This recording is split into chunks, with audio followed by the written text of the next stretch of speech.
You may have seen on Sunday in a 60 Minutes interview, General Electric CEO Jeff Immelt told Leslie Stahl Americans should not oppose big corporations like GE. I want you to root for me. You know, everybody in Germany roots for Siemens. Everybody in Japan roots for Toshiba. Everybody in China roots for China South Rail. I want you to say, win GE.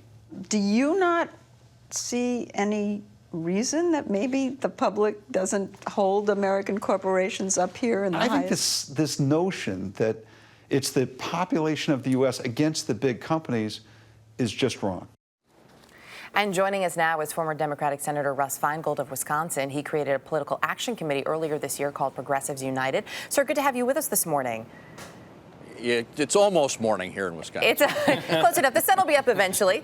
So thanks again for getting up especially early for us. You just heard from Jeff Immelt, who was talking with Leslie Stahl. It aired on 60 Minutes last night, talking about the notion, in his words, that it's the population of the U.S. against the big corporations is just wrong. Who is wrong there? Is it Jeff Immelt who doesn't have the right view, or is it perhaps people protesting down on Wall Street? Well, Mr. Immelt is not recognizing that you root for corporations when corporations are making sure your jobs stay here in the United States. His corporation has had more to do with shipping jobs overseas than almost any corporation in the world. And so the deal here is we root for corporations and we support them if they're fair to us. But these people who are protesting are recognizing that just about everything that has happened to working people has been unfair in recent years.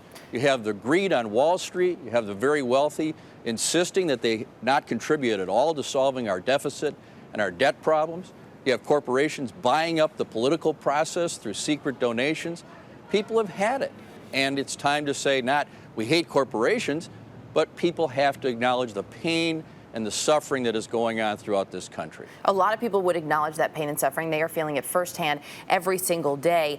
When people look at these Occupy Wall Street protests, though, support has grown across the country, as we've seen, especially over the weekend. Is this the best way to go about making change? And if it is, how do you turn this support into some sort of a movement? This is a great way to make change. I don't just understand what the protesters are saying. I'm not just pleased about it, I'm excited about it. A few yards from here, some of the biggest protests in the history of this country occurred when our governor ripped away the collective bargaining rights of public employees in Wisconsin.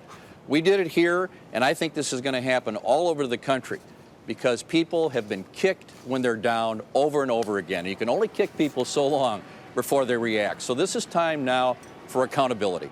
And this is a good way to show people how strongly we feel that the working people of this country have been treated very brutally, and it has to change. Republican candidate Herman Cain weighing in over the weekend. He said that basically it's un-American to protest capitalism. Businesses have to make money, and if they can do a better job making money overseas, it's an unfortunate reality for many Americans, but they're concerned about their bottom line. Can there be some sort of common ground here?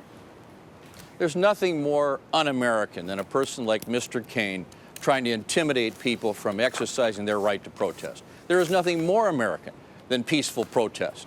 And if people are being hurt, if they can't get a job, if students go to school for 5 or 6 years and take out student loans and come out and see they're getting no job and no opportunity, and people in Wall Street continue to get whatever they want or are not properly regulated, that's the time to protest. This is the time to protest. It is the most American thing you can do.